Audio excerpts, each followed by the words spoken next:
Developing right now, we have a break in the case after a kidnapping and rape in Fort Lauderdale. A 24-year-old man now facing multiple charges. And we've been following this story with police passing out flyers and releasing a sketch. Local 10 News reporter Roy Ramos is live in Fort Lauderdale. And he tells us about that suspect who's in custody and how long he's been behind bars.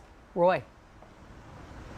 Christy and Janice, we found out that that suspect was arrested, in fact, last Tuesday, following a robbery that Broward Sheriff deputies had responded to in the Lauderdale Lakes community. But he is also connected to several violent crimes right here in the downtown Fort Lauderdale area. Let's go and show you what this suspect looks like. You're looking at the mugshot of 24-year-old Luvinsky Akeem. He is who Fort Lauderdale police said carjacked a man and woman along Himmersey Street in downtown Fort Lauderdale Saturday, August 12th. Now, surveillance video shows who police said is Akeem walking through this parking lot in a green shirt before he carjacked the two victims. Eventually, detectives said that man in the car is able to jump out before Akeem then kidnapped, attempted to withdraw money from the woman's ATM account, and then sexually batter her for more than 2 hours. Well, Fort Lauderdale police said they learned Akeem had been arrested by BSO 3 days later while fleeing from deputies who were responding to a robbery.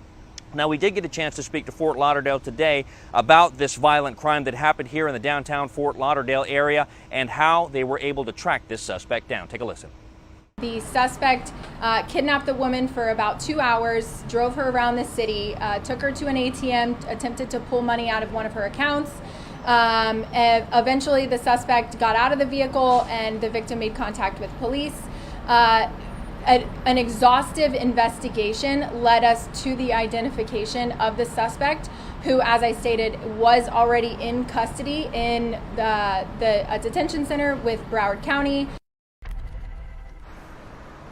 Now, you may remember we told you about another carjacking that also happened here in the downtown Fort Lauderdale area about a week after this incident that involved the suspect that you just heard from right there. Well, Fort Lauderdale police tell us that he is not connected to that crime because he was in jail at the time that it happened. Akeem now faces a number of charges that include carjacking, kidnapping, and resisting arrest, but investigators tell us that more charges are likely to follow because the sexual battery investigation continues. For now, here in the downtown Fort Lauderdale area, Roy Ramos, Local 10 News.